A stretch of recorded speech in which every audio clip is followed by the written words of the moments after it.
है ये भी आपने ही डिसाइड किया कि क्या इनपुट देने लगा हूं, तो मैं इसको कह रहा हूं ह्यूमन। ठीक है, ह्यूमन, ये भी ह्यूमन ने डिसाइड किया, ये भी ह्यूमन ने लिखा। कंप्यूटर ने सिर्फ क्या किया कि आपको आउटपुट दिया, वेरी वेरी फास्ट आउटपुट दे दिया। सही है।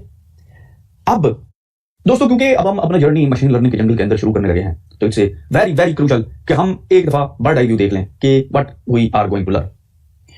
अब अगर मैं आपसे एक सवाल करूं कि बताइए ये इमेज किस चीज की है, ये क्या है, व्हाट इज दिस, और अगर मैं ये क्वेश्चन करूं व्हाट इज दिस, तो ऑफ कोर्स आप हंसेंगे, आप कहेंगे ये तो बच्चों वाला क्वेश्चन है, दिस वन इज ह्यूमन, ठीक है, and this one is tree, and you are correct. However, यही क्वेश्चन मैं कंप्यूटर से करूं, मशीन से करूं, तो उसका क्या जवाब होगा, उसको मैं कैसे सिखाऊंगा? क्योंकि आपकी आंख को तो मिलियन ईयर्स लगे ये आइडेंटिफाई करने में कि शेप किस क्या होती है, कलर क्या होता है, और इनके दरमियान क्या डिफरेंस होता है, shape and colour. However computer के अंदर ये कैपेबिलिटी नहीं है, कंप्यूटर इतना वर्सटाइल नहीं है, वो सिर्फ जीरोस और वंस को देखता है। तो how do I teach computer? तो चलिए इस तरह करते हैं, देखते हैं अभी कि अब तक हम क्या जानते हैं कंप्यूटर के हवाले से, ताकि अगर हमें उसको टीच भी करना पड़े तो हम देखें कि क्या ये पॉसिबल है भी कि नहीं। अभी तक जो हम जानते हैं वो है procedural programming, procedural programs. Procedural program एक रेसिपी की तरह होते हैं, और अंदर आपको इंस्ट्रक्शन दी जाती हैं, इतने नमक डालो, इतने चम्मच चीनी डालो, इतने चम्मच मिर्ची डालो, इतने चम्मच आलू डालो, इतने चम्मच प्याज डालो, इतने चम्मच घी डालो, तेल डालो, ऐसे ही है ना, और आधा घंटा पकाओ and then you will have ready. ये प्रोसीजरल प्रोग्रामिंग है। तो प्रोसीजरल प्रोग्रामिंग में हम क्या करते हैं बेसिकली कि हमारे पास एक इनपुट होती है, इमेजिन करें हमारे पास इनपुट है, इनपुट एज ए वन, ये इनपुट हम बेसिकली किसी फंक्शन को देते हैं, इमेजिन करें ये एक फिल्टर फंक्शन है, ठीक है, और इस फिल्टर फंक्शन की खासियत ये है कि जो भी इसके पास इनपुट आती है उसके साथ वो प्लस ऐड वन कर देता है। ठीक है, इसके अंदर एक प्रोसीजर पड़ा हुआ है जो कि कहता है कि जो भी इनपुट आया आपने उसके अंदर एक ऐड करके आउटपुट देना है। ठीक है, जो भी आउटपुट आ जाए, आउटपुट, तो ये क्या करेगा, आप इसको वन देंगे, ये आपको प्लस टू दे देगा, आपको टू एज ए आउटपुट दे, ऐसा ही है ना। तो ये जो बेसिकली आपको नजर आ रहा है ना, ये फिल्टर, ये क्या है, ये एक फंक्शन है, फंक्शन, सही है। तो ये एक फंक्शन है जिसके अंदर स्टेप वाइज इंस्ट्रक्शन लिखी हुई हैं, first do this, first do this, 1 2 3 4 and so on, set of instructions. ठीक है, अच्छा, ये जो इनपुट है ये भी आपने ही डिसाइड किया कि क्या इनपुट देने लगा हूं, तो मैं इसको कह रहा हूं ह्यूमन। ठीक है, ह्यूमन, ये भी ह्यूमन ने डिसाइड किया, ये भी ह्यूमन ने लिखा। कंप्यूटर ने सिर्फ क्या किया कि आपको आउटपुट दिया, वेरी वेरी फास्ट आउटपुट दे दिया। सही है। अब अगर आप इसको एक ट्री की इमेज दें एज ए इनपुट, यहां से मैं उठाता हूं और नीचे आते हैं जी। ठीक है, इमेज है हमारे पास, और ये इमेज हमने इसको देनी है कि भाई बात ये है कि ये इमेज ये हमारे पास है जी। अगर ये इमेज उठा के मैं इस फंक्शन के अंदर डालता हूं तो क्या होगा, इस फंक्शन के अंदर जो प्रोसीजर है वो ये है कि इसके अंदर एक ऐड करना है। लेट्स से इस फंक्शन को हम चेंज कर देते हैं। किस तरीके से मैं चेंज करूं इस इमेज को आइडेंटिफाई कराने के लिए? बेसिकली मैं ये चाहता हूं कि मशीन आइडेंटिफाई करे बाय इटसेल्फ, यही है ना मशीन लर्निंग। अब मैं नहीं प्रोसीजर लिखना चाहता, मैं चाहता हूं मशीन खुद प्रोसीजर लिखे और बताए कि हाँ, क्योंकि इनपुट और आउटपुट इस केस में मुझे दोनों पता है। इनपुट जो आउटपुट तो मुझे पता है कि ट्री होगा, आउटपुट तो मैंने ट्री ही लेना है ना, ये तो कंफर्म है। इनपुट भी मुझे पता है, जो मैं इमेज दे रहा हूं ये तो पता है। अब मैं चाहता हूं कि यार बजाय ह्यूमन के जो यहां पे मैंने प्रोसीजर लिखा था, मैं कहता हूं मशीन खुद प्रोसीजर लिखे, और प्रोसीजर की बेसिस क्या हो कि क्या आउटपुट देना है, उस बेस के ऊपर प्रोसीजर लिखे कि यार बात सुनो, मैंने ट्री को आइडेंटिफाई करना है, ये मेरा आउटपुट है, तो मैं वो क्या प्रोसीजर लिखूं कि मैं आइडेंटिफाई कर सकूं, जो भी इमेज मेरे पास एज ए इनपुट आए उसको आइडेंटिफाई कर सकूं कि यार हाँ ट्री है या नहीं है। तो ये जो यस या फिर नो का डिसीजन जो है मशीन कर सके, ये जो फंक्शन है, अब मैं चाहता हूं कि ह्यूमन की बजाय ये मशीन लिखे, ये वाला फंक्शन। ठीक है, तो ये जो बेसिकली कन्वर्जन है फ्रॉम ह्यूमन टू मशीन, इस फंक्शन को कहते हैं machine learning in general term. और ये जो फंक्शन है, ये जो फंक्शन आपको नजर आ रहा है, अगर इंसान लिखे तो इसको बेसिकली फंक्शन कहते हैं, अगर मशीन लिखे तो इसको कहते हैं मशीन लर्निंग मॉडल। ठीक है, अगर मशीन लिखे इस फंक्शन को तो इसको, अगर इंसान लिखे तो इसको फंक्शन कहते हैं। आप और भी नाम इसके सुनेंगे, मशीन लर्निंग मॉडल भी सुनेंगे, एल्गोरिदम भी सुनेंगे, एल्गोरिदम भी सुनेंगे, बॉट भी सुनेंगे, इस तरीके के नाम आप सुनेंगे। ये हैं सारे फंक्शन ही, क्योंकि पहले हम ह्यूमन लिखा करता था सेट ऑफ इंस्ट्रक्शन, अब हम मशीन की जिम्मेदारी ये डाल रहे हैं कि तुम खुद ही सेट ऑफ इंस्ट्रक्शन लिखो। ठीक है, तो उसको फिर हम मॉडल कहते हैं, एल्गोरिदम कहते हैं। सही होगी बात, यहाँ पे इसको करते हैं क्लोज। और ये जो मॉडल लिखने के लिए ना डिफरेंट लाइब्रेरीज होती हैं, मॉडल लिखने के लिए डिफरेंट लाइब्रेरीज हैं।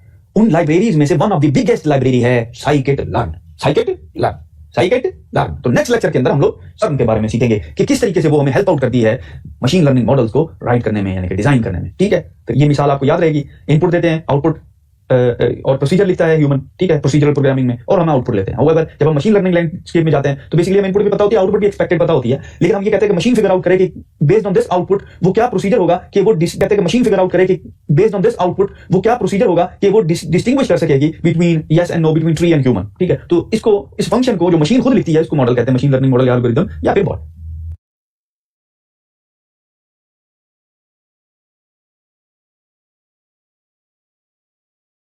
चलिए जी, अब थोड़ा सा हम निटी-ग्रिटी और टेक्निकल चीजों को डिस्कस करते हैं। लास्ट लेक्चर के अंदर मैंने एक एंटायर लैंडस्केप और एक होलिस्टिक व्यू आपको दिया और बात खत्म की लर्न के ऊपर। लेकिन एक स्टेप पीछे जाता हूं मैं और मैं बताता हूं कि हम कहां से शुरू हुए थे, कहां पर हैं और कहां जा रहे हैं। देखिए, हमने बात शुरू की थी कि देखिए कोई भी डेटा साइंटिस्ट जो होता है ना, वो डेटा साइंस का प्रोजेक्ट पेन और पेपर पे तो नहीं करता ना, उसको एक एनवायरनमेंट चाहिए होता है प्रोजेक्ट डेवलप करने के लिए। तो हमने डिफरेंट ऑप्शंस को देखा और हमने मिनीकोंडा को चूज किया क्योंकि हम इसको कस्टमाइज कर सकते हैं, इसका साइज छोटा होता है। फिर हमने ये कहा कि यार बात यह है कि जो डेटा साइंस प्रोजेक्ट होता है ना बाय इटसेल्फ, उसके ना दो हिस्से होते हैं। एक होता है डेटा एनालिसिस, और जो डेटा एनालिसिस है वो आप हाथ से तो नहीं करते ना पेन पेपर पे, उसके लिए आपको कुछ टूल्स चाहिए होते हैं। तो उन टूल्स के अंदर पांडास है, नमपाई है और मैटप्लॉटलिब है। और हमने देखा कि पिछले 3 सेक्शंस में हमने इनको थॉरोली डिस्कस किया। ऐसा ही है ना? तो लास्ट लेक्चर और लास्ट सेक्शन में हमने मैटप्लॉटलिब को डिफाइन किया और हमने कहा लास्ट लेक्चर के अंदर कि हम लोग अब जो है मशीन लर्निंग मॉडल्स की तरफ जा रहे हैं। मशीन लर्निंग मॉडल्स अगेन मेरा वही, हम पेन और पेपर से तो नहीं अप्लाई करेंगे ना, तो उसके लिए भी हमें एक टूल चाहिए।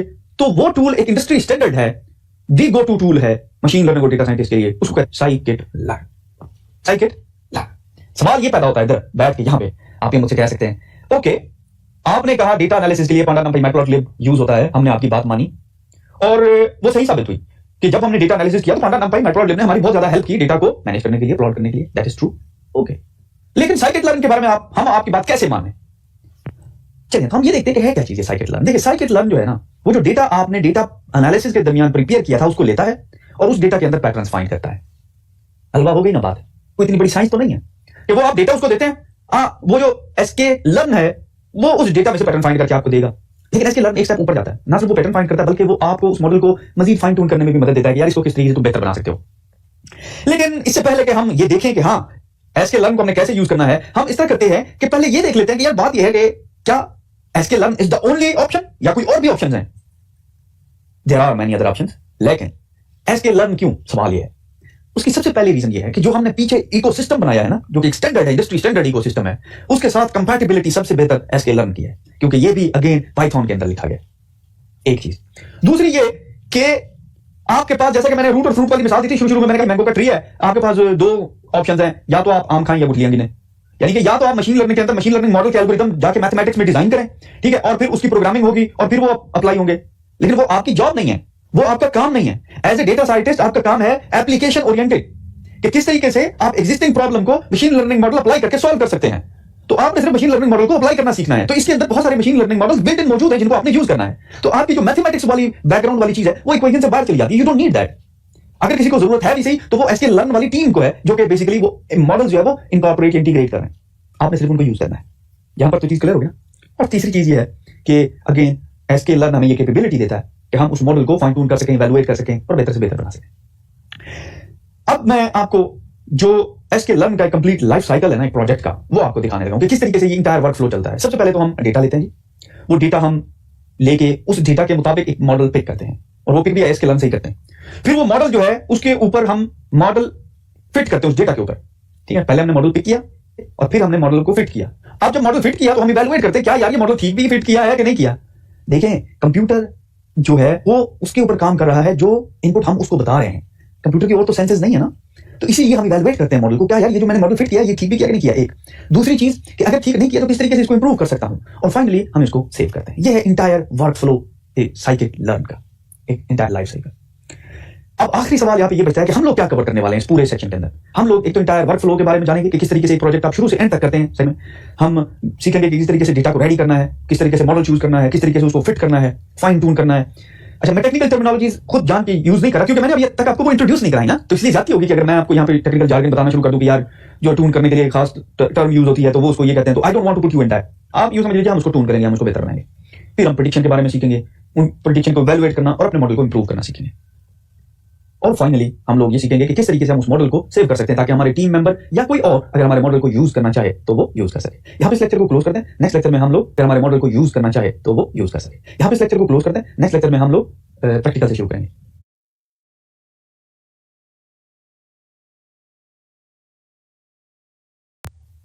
Welcome back. तो लास्ट लेक्चर को हमने इस स्लाइड के ऊपर क्लोज किया था, जिसमें हमने कहा था कि हम एक इंटायर वर्कफ्लो के बारे में जानेंगे साइकिल लर्निंग के हवाले से। फिर हमने देखा कि उस वर्कफ्लो के अंदर हमने वो कौन कौन से स्टेप करने हैं। इसमें सबसे पहला था हमने डेटा को रेडी करना है, मशीन लर्निंग मॉडल चूज करना है, उसको फिट करना है, प्रेडिक्शन बनानी है, उस फिर प्रेडिक्शन को इवैल्यूएट करना है कि क्या वो प्रेडिक्शन ठीक भी है कि नहीं है, और फिर हमने उस मॉडल को इंप्रूव करना है बेस्ड ऑन दिस इवैल्यूएशन, और फिर हमने मॉडल को सेव करना है। तो ये टोटल 7 पॉइंट थे बेसिकली, पहले को छोड़ के, क्योंकि पहला इंटायरिटी में है और दूसरे जो है वो 7 स्टेप्स हैं। तो इन 7 स्टेप्स को अब हम प्रैक्टिकली इंप्लीमेंट करने लगे हैं। एक तो इसका ये फायदा होगा कि आपको एक इंटायर वर्कफ्लो का पता चल जाएगा, और फिर हम डिटेल में बाद में जाएंगे ताकि आपको पहले होलिस्टिक आइडिया हो जाए, अच्छा ये एक टोटल प्रोजेक्ट था, इस तरीके से एक मशीन लर्निंग मॉडल अप्लाई करते हैं ताकि वो आपके दिल से जो झिझक है ना वो उतर जाए। तो चलिए जी, मैं यहाँ पे वापस आता हूँ। ये हमारा प्रोजेक्ट यहाँ पे पड़ा हुआ है। सबसे पहले तो हमने मिनी कोंडा को स्टार्ट करना है। सर्च बार में आके मैंने लिखना है मिनी, इसको करना है ओपन, थोड़ा सा बड़ा कर देता हूँ ताकि आपको नजर आ सके कि ये लिखा क्या हुआ है। ठीक है, ये नजर आ रहा है ना आपको। तो अब हम डेस्कटॉप में जाते हैं, सीडी डेस्कटॉप, CDML_ प्रोजेक्ट का फोल्डर है, और उसके अंदर ये टोटल एड्रेस है बेसिकली, लेकिन इसके साथ एक और VENV का फोल्डर भी है जो कि हमने यूज करना है। तो मैं कोंडा को एक्टिवेट करता हूँ, यूजिंग कोंडा एक्टिवेट, और उसके साथ ये एड्रेस /VENV यूज करते हैं। तो हमारा जो वर्चुअल एनवायरनमेंट है, कोंडा एनवायरनमेंट आप कह दें, वो एक्टिवेट हो गया हुआ है। अब हम जुपिटर नोटबुक को स्टार्ट करते हैं।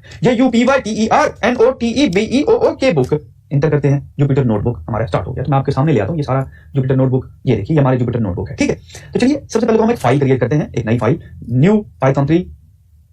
तो ये देखिए, एक नई फाइल का नाम मैं रख देता हूं learn from sklearn rename and boom shakalaka. अच्छा, लास्ट अभी थोड़ी देर पहले मैंने आपको 7 पॉइंट्स दिखाए, मैं उन 7 पॉइंट्स को दोबारा यहां पे डालने लगा आपके सामने। ठीक है, ये वो पॉइंट्स हैं जो कि हमने सीखना है। ठीक है, अच्छा चलिए इस तरह करते हैं कि सबसे पहले तो हम गेटिंग द डेटा रेडी, पहले तो हमने डेटा इंपोर्ट कराना है ना, डेटा रेडी करना है। तो पहला स्टेप हम शुरू करने लगे। ठीक है, अच्छा डेटा हमने केगल से डाउनलोड किया था, आपको याद होगा, हार्ट डिजीज वाला डेटा, वो हम यूज करेंगे। तो सबसे पहले मैं कहता हूं इंपोर्ट pandas as pd, और फिर इसके बाद हम डेटा को लोड कर सकते हैं। ठीक है, मैं यहाँ पे नया सेल क्रिएट कर देता हूँ इसमें। ठीक है, नया सेल क्रिएट कर देते हैं। अच्छा जी, अब मैं कहता हूँ heart_disease disease is equal to pd.read_csv, और फिर हमने इसको डेटा देना है, और डेटा हमारा शुरू होता था DATA से, और अगर मैं टैब प्रेस करता हूं तो इसको मुझे फिल कर देना चाहिए automatically, as you see automatically fill हो गया। चलिए डेटा दें heart_disease डिजीज, एग्जीक्यूट करते हैं, और कबूम शाकालाका। वो कह रहा है कि हार्ट डिजीज मुझे पता नहीं है, उसकी रीजन ये है कि मैंने पहले गलत लिखे हैं। ओके, ये हमारे पास ये डेटा आ गया, और डेटा हमारे पास अवेलेबल है। Very good.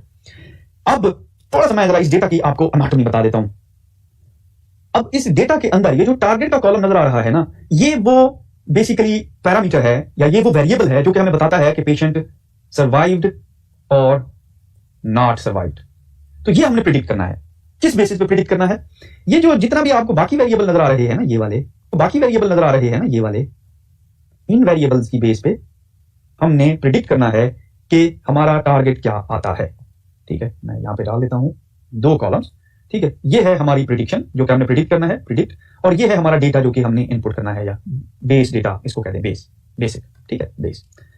अच्छा, अब मैं इसको कह देता हूं बेस।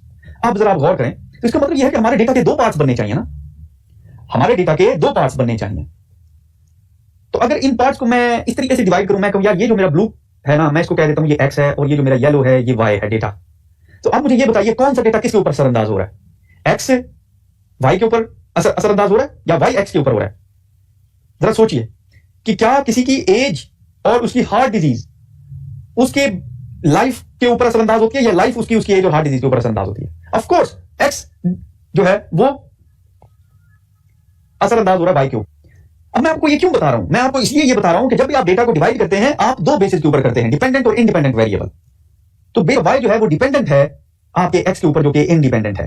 ठीक है, एक्स की सेहत पे कोई फर्क नहीं पड़ता वाई क्या है, लेकिन वाई की सेहत पे फर्क पड़ता है कि आपका कोलेस्ट्रॉल रेट कितना है, आपकी एज कितना है, ये असरअंदाज करती है, ये डिसाइड करेगी whether someone will survive or not। ठीक है, तो इसीलिए इसको इंडिपेंडेंट कहते हैं, और जिसके ऊपर डिपेंड करे उसको डिपेंडेंट कहते हैं। एक चीज। दूसरा ये कि अब तो हमने इसका मतलब इसको एक्स और वाई 2 डेटा सेट में चेंज कर देना है। ठीक है, ताकि ये एक डेटा सेट बन जाए, ठीक है, ये वाला, और ये दूसरा डेटा सेट बन जाए। तो ये हमारे पास डेटा सेट नंबर 1, ये इसको आप एक्स कह दें, ये हमारा डेटा सेट वाई है, इसको डेटा सेट वाई कहते हैं। तो चलिए सबसे पहले इसको डिवाइड कर देते हैं 2 डेटा सेट्स में। सबसे पहले तो मैं क्रिएट करता हूं जी एक्स। ठीक है, यहां पे नीचे आते हैं। ठीक है, I hope you can see, वो नीचे अक्सर बार आ जाती है ना, वो प्लेयर की बार, उसकी वजह से कभी कभी नजर नहीं आता। क्रिएट एक्स, और इसके बाद एक्स क्रिएट करना है जी। मैं एक्स इज इक्वल टू कोई भी वेरिएबल कह सकते हैं आप, heart_disease हार्ट डिजीज डॉट कर देता हूं किसको, इसी टारगेट कॉलम को। ठीक है, टारगेट, और पूरा कॉलम गिराना है हमने, तो एक्स इज इक्वल टू 1। ठीक है, और मैं एक्स यहां पे ले आता हूं, एग्जीक्यूट करते हैं। तो ये देखिए, ये जो एक्स है हमारे पास, ये रेस्ट ऑफ द जो डेटा है टारगेट के अलावा। ठीक है, अच्छा तो हम दूसरा भी क्रिएट कर लेते हैं, क्रिएट वाई। ठीक है, तो वाई क्या होगा? By the way Y of course heart_disease disease, और इसके साथ कौन सा फोल्डर है हमारे पास, कॉलम है टारगेट। ठीक है, एग्जीक्यूट करते हैं तो y हमारे पास क्रिएट हो गया। ठीक है, तो ये y है। ठीक है, एग्जीक्यूट किया, ये आपके पास y की वैल्यू आ गई, ऊपर आपके पास x की वैल्यू आ गई। तो इस लेक्चर में आपने क्या किया, डेटा को डिवाइड कर दिया, प्रिपेयर कर दिया डिपेंडेंट और इंडिपेंडेंट वेरिएबल के ऊपर। क्या चीज आपने प्रिडिक्ट करनी है वो आपका डिपेंडेंट वेरिएबल है, और क्या चीज उस प्रिडिक्शन पे असरअंदाज हो रही है वो आपके इंडिपेंडेंट वेरिएबल है, तो आपने क्या किया कि डेटा को प्रिपेयर कर दिया मशीन लर्निंग मॉडल को देने के लिए। ठीक है, यहाँ पे लेक्चर को क्लोज करते हैं।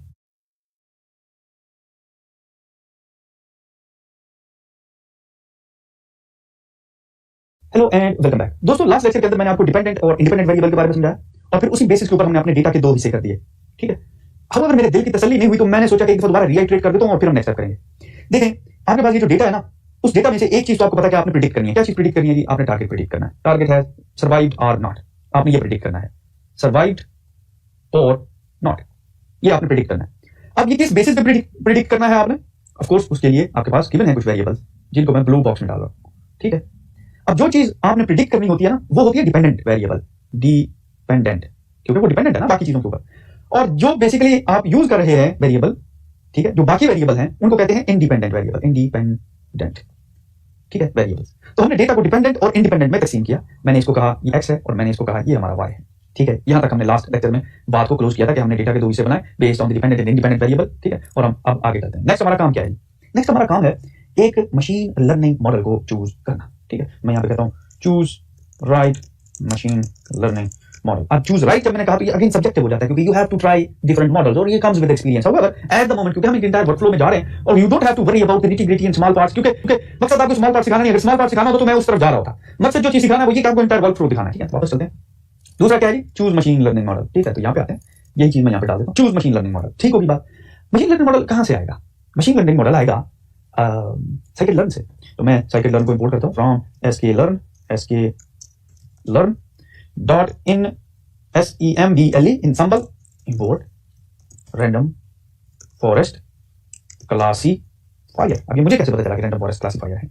बेसिकली ये जो हम प्रॉब्लम सॉल्व करने की कोशिश कर रहे हैं ना, with few practices you will find out कि ये क्लासिफिकेशन प्रॉब्लम है। ठीक है, तो इट्स ऑल अबाउट एक्सपीरियंस। और वंस यू आप जब एक दफा लैंडस्केप देख लेते हैं ना, तो फिर आपको आइडिया हो जाता है अच्छा यार ये कौन सा प्रॉब्लम है, ये इमेज क्लासिफिकेशन है, ये जी let's say random forest problem है। वो आप जो एक्सपीरियंस करते जाते हैं ना तो यू विल फाइंड आउट। तो हमने दूसरा जो स्टेप है वो कर लिया कि हमें आइडिया हो गया चलिए रैंडम क्लासीफायर है, रैंडम फॉरेस्ट क्लासीफायर। हाउएवर ये नाम थोड़ा सा बड़ा है, हम इसको निकनेम कर देते हैं, CLF कह देता हूं। ठीक है, अच्छा CLF आ गया। अब देखिए, जब हमारे पास, मैंने आपको अगर ऊपर चले जाए, मैं आपको दिखाया था कि हम लोग क्या करते हैं कि इवेलुएट करते हैं मॉडल को, या फिर जब करते हैं तो हम किस बेसिस पे इंप्रूव करते हैं? कुछ पैरामीटर्स के बेसिस पे करते हैं ना। अब देखिए, इमेजिन करें आप एक जहाज उड़ा रहे हैं, ठीक है, और आपको कंट्रोल टावर से कोई कहता है कि आपने लेट्स से जो हाइट मेंटेन करनी है वो 10,000 फीट है, और आप फिर क्या करते हैं? नेक्स्ट आप ये देखते हैं ना कि आपके मीटर पे कितनी हाइट है, भाई आप कहते हैं 8,000 फीट है, तो आप फिर क्या करते हैं? कुछ बटन को चेंज करते हैं, कुछ थ्रस्ट लीवर को ऊपर करते हैं, कुछ चीज चेंज करते हैं, तो फिर वो जहाज हाइट गेन करना शुरू कर देता है। ऐसे ही है ना। तो वो पैरामीटर जिनको आप चेंज करते हैं, उन पैरामीटर के बारे में हम जानना चाहते हैं। अगर आप CLF डॉट लिखे ना get_PARAMS और एग्जीक्यूट करें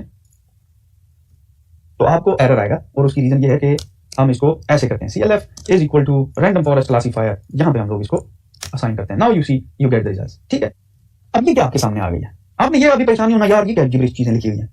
मैं बेसिकली आपको कॉकपिट दिखा रहा हूं। जहाज में बैठते हैं ना पायलट वाली सीट पे, तो कॉकपिट बड़े बटन लगे होते हैं, ठीक है, जहाज चलाने के लिए। तो ये साइकिट लर्न का कॉकपिट है, जो हमने मॉडल चूज किया ना, ये उसका कॉकपिट है, ये मॉडल का कॉकपिट है। और ये आपको बता रहा है कि इस मॉडल के अंदर इतने बटन लगे हुए हैं और इन बटन को चेंज करके आप मॉडल की परफॉर्मेंस को चेंज कर सकते हैं। Very simple. चलिए जी, यहां पे हम इसको कर देते हैं क्लोज। हम लोग जो है मॉडल को फिट करेंगे,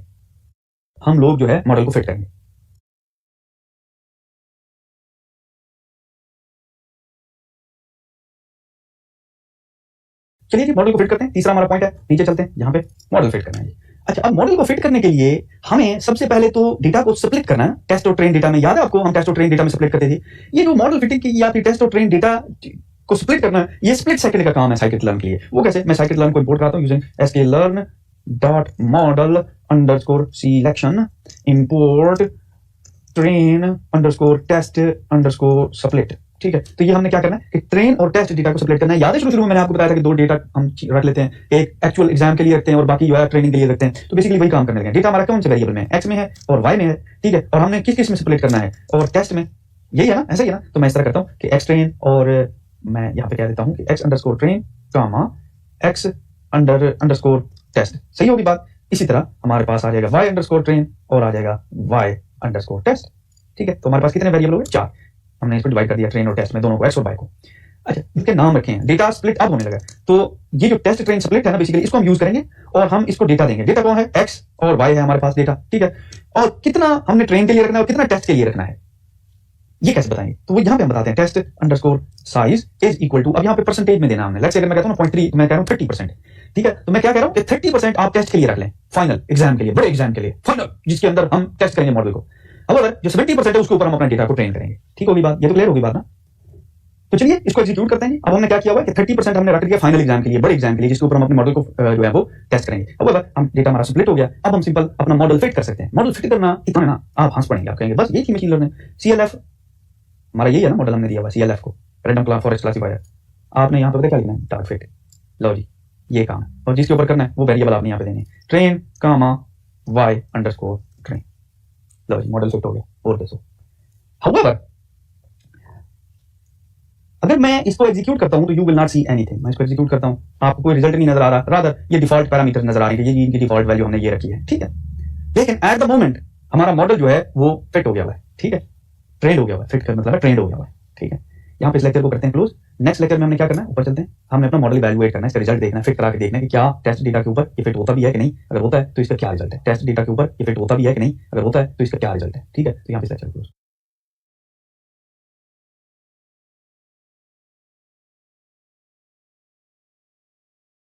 चौथे स्टेप पे चलते हैं जी। अब हमने अपना मॉडल को इवैल्यूएट करना है।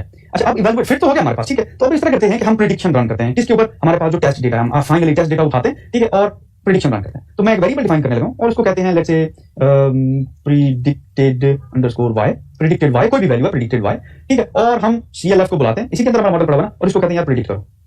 CLF प्रेडिक्ट, वो कहते हैं किसके ऊपर प्रेडिक्ट करूं, तो हमारे पास एक टेस्ट डेटा पड़ा हुआ है, ट्रेन तो हमने यूज कर लिया ना, यूटिलाइज कर दिया एक्स ट्रेन। अब टेस्ट डेटा वो है जो उसने पहले कभी नहीं देखा, ठीक है, इसके ऊपर हम लोग रन करने लगे हैं।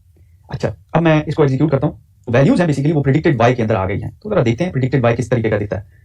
एज यू कैन सी, तो प्रेडिक्टेड y जीरोस और वंस की फॉर्म में दे रहा है, और बेसिकली टारगेट 0 और 1 की फॉर्म में हमें मिल रहा है, क्योंकि हमें ये बताता है 1 का मतलब है सर्वाइव्ड और 0 का मतलब है नॉट सर्वाइव्ड। तो बेसिकली ये जो डेटा इसने नहीं देखा था, on the basis of the data जिसके ऊपर हमने इसको ट्रेन किया, अब इसने नॉन सीन डेटा के ऊपर अपनी प्रेडिक्शन बताई है कि यार based on the previous data जो मैंने सीखा वहां से, वो मैंने वो सीखा कि अगर ये पैरामीटर हो तो फिर बंदा बच जाता है, और ये हो तो नहीं बचता। तो हमने नए पैरामीटर जब दिए तो उसने प्रेडिक्शन बता दी, ठीक है। तो ये आपने याद रखना है, ये है हमारी प्रेडिक्टेड वैल्यू, और ये है हमारा टेस्ट डेटा जो कि model has never seen before, ठीक है, नेवर सीन बिफोर। अच्छा, तो एक ऐसा डेटा हमने दिया जो कि मॉडल ने कभी भी नहीं देखा था, और उस बेसिस के ऊपर मॉडल ने हमें बताया कि बंदा सर्वाइव करेगा कि नहीं करेगा। ये रिजल्ट आ गया ना हमारे पास, ये वाला। अब यहाँ पे एक नेचुरल क्वेश्चन है, आप मुझसे पूछें, ये तो बता दिया, अब ये कौन बताएगा ये सही है या गलत है।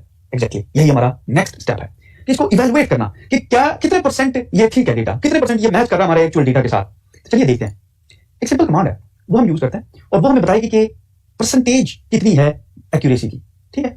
तो अगर मैं यहां पे लिखूं ना CLF डॉट SCOR स्कोर, और ये मुझे स्कोर बताता है बेसिकली कि कितने परसेंट एक्यूरेसी, परसेंटेज में बताता है, परसेंटेज में एक्चुअली नहीं बताता, ये 0.1 की रेंज में बताता है, 0 to 1, और जितना होता है उसको मल्टीप्लाई करें 100 से तो वो परसेंटेज बन जाती है। तो सबसे पहले तो हम ये देखते हैं हमारा ओरिजिनल जो ट्रेन डेटा था इसकी ऊपर इसकी एक्यूरेसी क्या थी, ठीक है। ये मैं एक्स ट्रेन वाई ट्रेन ले रहा हूं, प्लीज फॉरगिव मी अगर आपको कॉपी पेस्ट अच्छा नहीं लगता मेरा करना, लेकिन ये काम जल्दी हो जाता है इस तरीके से। मैं इसको एग्जीक्यूट करता हूं, ये कह रहा है 1 का मतलब है अगर इसको 100 से मल्टीप्लाई करें तो ये कितना हो गया 100। तो ये कह रहा है कि जो फिटिंग हमने रन की ना ट्रेन डेटा के ऊपर, तो ये कह रहा है कि इसने उस बेसिस के ऊपर 100% करेक्ट प्रेडिक्शन की। अब हम नए डेटा जो हमने टेस्ट डेटा दिया था उसके ऊपर देखते हैं कि इसकी क्या परसेंटेज है। Bye the way 100% is not always good, याद रखना आपने, ठीक है। इसको ओवर फिटिंग कहते हैं, मैं आपको एक्सप्लेन करूंगा कि क्या मसला होता है इसका। इसको भी ट्रेन कर देते हैं, सॉरी टेस्ट कर देते हैं। अब ये अनसीन डेटा के ऊपर देखने की क्या इसने प्रेडिक्शन दी, एग्जीक्यूट करते हैं। 86% ऑफ द टाइम इसने सही प्रेडिक्ट किया, 86% of the time, that is so cool, ठीक है। ओके, तो मैं रिआइट्रेट करता हूं, based on an unseen data जो कि एक्स टेस्ट हमने दिया। एक्स टेस्ट कैसे अनसीन है, क्योंकि हमने इसको निकाल लिया था, जब डेटा हमने अलग किया ना, तो ये 30% डेटा जो हमने निकाल लिया था, और उसके ऊपर उसको हमने मॉडल को दिखाया ही, model have not seen that data. जब एक अनसीन डेटा हमने दिया ट्रेन करने के बाद, तो उसने 86% ऑफ द टाइम सही प्रेडिक्ट किया कि बंदा जो है ये पैरामीटर हो तो बंदा बच जाता है कि नहीं बचता, ठीक है। अरे ये जो एक्स टेस्ट मैंने डेटा दिया ना, याद रखना ये डेटा इसी फॉर्मेट में है, इनपुट जो डेटा मैं दे रहा हूं, जिस फॉर्मेट के अंदर बेसिकली ये आपका टेबल है, ये फॉर्मेट आपने याद रखना, ठीक है। अब यहाँ पे क्वेश्चन ये पैदा होता है कि यार ये तो 80% इसने मुझे एक्यूरेसी दी, क्या इससे भी मैं बेहतर कर सकता हूं, 90% कर सकता हूं, 86% कर सकता हूं, क्या मैं इसको मजीद ऑप्टिमाइज कर, नेक्स्ट क्वेश्चन है आपके पास कि क्या 86% इज द बेस्ट रिजल्ट या फिर इससे भी बेहतर हो सकता है। तो वो उसके लिए हमें इन पैरामीटर्स के साथ खेलना पड़ता है। ये जो पैरामीटर आपको यहाँ पे नजर आ रहे हैं, ये वो पैरामीटर्स हैं, जैसे मैंने आपको बताया कि आप यूं समझिए कि आप एक साइकिल लर्न एक जहाज है, उसके कॉकपिट में बैठे हैं और उसके बहुत सारे बटन लगे हुए हैं जो कि मैंने नीले कलर में यहाँ पे हाईलाइट किया है। अभी बटन को आप जो चेंज करेंगे ना, तो आपके एयरक्राफ्ट की या मशीन लर्निंग मॉडल की परफॉर्मेंस चेंज होगी। अभी अब मॉडल रन किया, उसकी एक्यूरेसी आई 86%। अब नेक्स्ट लेक्चर जिसके अंदर इवैल्यूएट करेंगे, अपने मॉडल को इंप्रूव करेंगे, उसमें हम इन पैरामीटर्स के साथ खेलेंगे। मोर स्पेसिफिकली सबके साथ नहीं खेलेंगे because it will be overwhelming, और ना ही मेरा ये मकसद है कि आपको ओवरवेलम करूं। सिर्फ हम इस एन एस्टिमेटर को चेंज करके देखेंगे कि किस तरीके से हम रिजल्ट है कि आपको ओवरवेलम करूं। सिर्फ हम इस एन एस्टिमेटर को चेंज करके देखेंगे कि किस तरीके से हम रिजल्ट को इंप्रूव कर सकते हैं। ठीक है, यहां पे इस लेक्चर को करते हैं क्लोज। नेक्स्ट लेक्चर में हम यहां से शुरू करेंगे।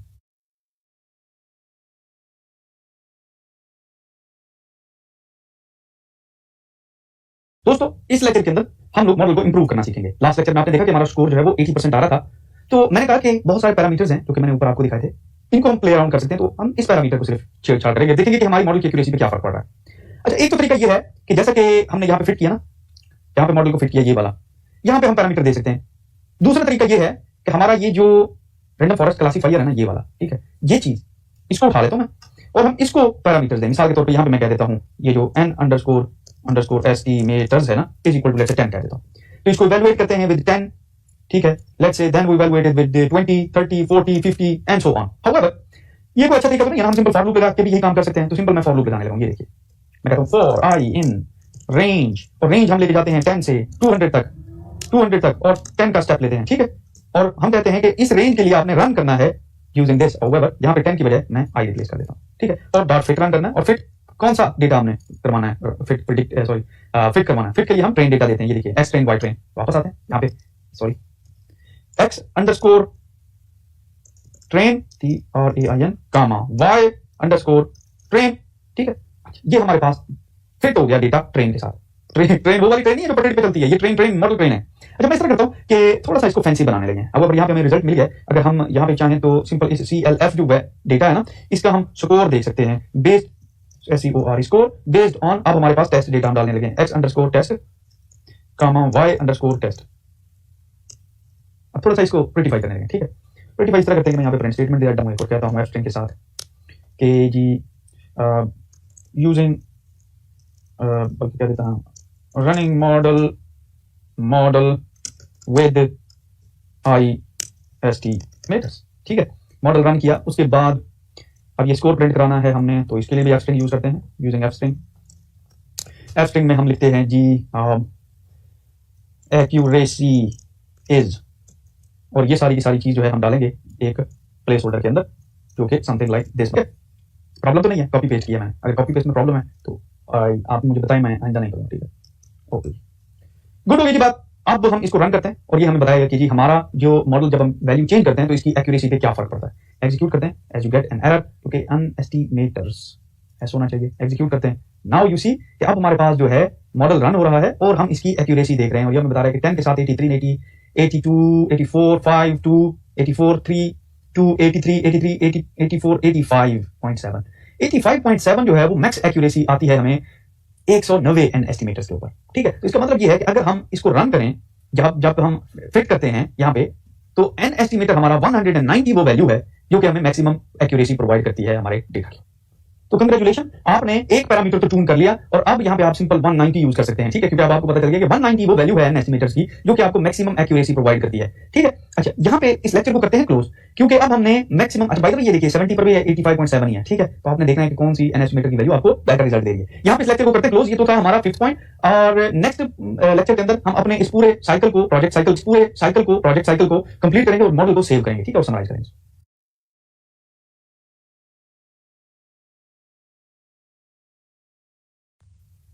Welcome to the last step दोस्तों। इस लेक्चर के अंदर जो हमने मॉडल पीछे बनाया, ट्रेन किया, उसको इवैल्यूएट किया, इंप्रूव किया, उसको हम सेव करेंगे। और फ्यू वर्ड्स लास्ट लेक्चर के ऊपर मैं कहना चाहूंगा कि आप यहाँ पे एक्यूरेसी स्कोर देख रहे हैं जो कि आपको बेसिकली पॉइंट में नजर आ रहा है, लेट्स से 83 नजर आ रहा है। तो एक्चुअली ये 0 to 1 की फॉर्म में हमें रिजल्ट मिलता है, और इसको हमने अगर परसेंटेज में देख रहा हूं तो मल्टीप्लाइड बाय 100 करते हैं, तो ये आप बेसिकली आपको 83.51 मिल जाएगा रिजल्ट। तो ये 83% जो है इसकी एक्यूरेसी रेट है, ठीक है, जस्ट टू मेक श्योर कि आपको ये आइडिया है। और बाकी जो चीजें इसमें मेरे ख्याल से कोई चीज एक्सप्लेन करने वाली नहीं है। अगर आपको कोई भी प्रॉब्लम है ना, तो do not hesitate to ask me question, please ask me, ठीक है, आस्क मी क्वेश्चन। सही होगी बात। कोई भी अपने माँ के पेट से अफलातून पैदा नहीं होता, ना ही कोई अपने माँ के पेट से डेटा साइंटिस्ट निकलता है। हर बंदा सीखता है, और सीखना, गलती करना, क्वेश्चन होना सीखने की निशानी है। अगर आप क्वेश्चन आपके पास नहीं है, आप गलती नहीं करे, तो यू आर नॉट लर्निंग, ठीक है, it's not a good sign, it's a bad sign. Okay, चलिए इसको सेव करते हैं। अच्छा, सेव करने के लिए ना हमें एक और मॉड्यूल है, उससे हेल्प लेनी पड़ती है। तो मैं कहता हूँ सेव हल, और मॉडल हमने जो सेव करना है वो हमने पिकल को यूज करना है। तो इंपोर्ट करते हैं जी PICKLE पिकल, और ये पिकल साहब हमारी हेल्प करेंगे कि अगर मैं कहूँ ना पिकल PICKLE डॉट, होप आपको नजर आ रहा है, पिकल LE डॉट डंप, और अब हमने इसको कहना है कि मॉडल सेव करना है। कौन सा मॉडल सेव करना है? CLF, यही नाम था ना, ये देखिए इसके अंदर है ना मॉडल हमारा, ये वाला CLF को करना है सेव। गुड। अब वो कहता है कि जी नाम क्या रखूं इसका। तो हमारे पास जो कमांड होती है ना सेव करने की फाइल नेम के साथ, वो होती है ओपन। और ओपन में हमने फाइल नेम देना होता है। तो मैं यहां पे कहता हूं let's say heart disease predictor, ठीक है, हार्ट डिजीज प्रीडिक्टर।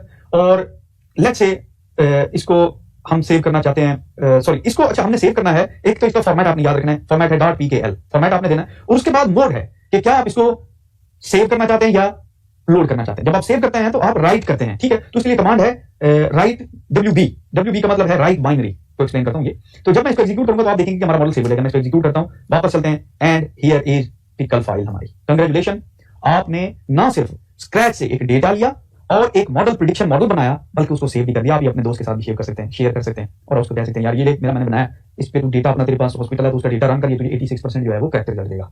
ठीक होगी बात। अब अगर इसको लोड करना हो तो फाइनल कमेंट में इसको लोड कर लेते हैं, ठीक है, और फिर इसको हम क्लोज करेंगे। तो मैं इसको कहता हूं load underscore model is equal to pickle pickle dot, उसके साथ हमने इसको ओपन करना है। कमांड एक ही है, नाम यही था ना नाम, ठीक है, कॉपी पेस्ट कर सकता हूँ, अगर इजाजत दे दे मुझे जल्दी हो जाएगा काम। कॉपी पेस्ट किया, ठीक है, आपने नहीं करना, मैं कर रहा हूँ। और अब इसको रीड करना है तो आपने RB लिखना है, रीड बाइनरी, ठीक है, पहले राइट किया था, अब रीड कर रहे हैं, ठीक है।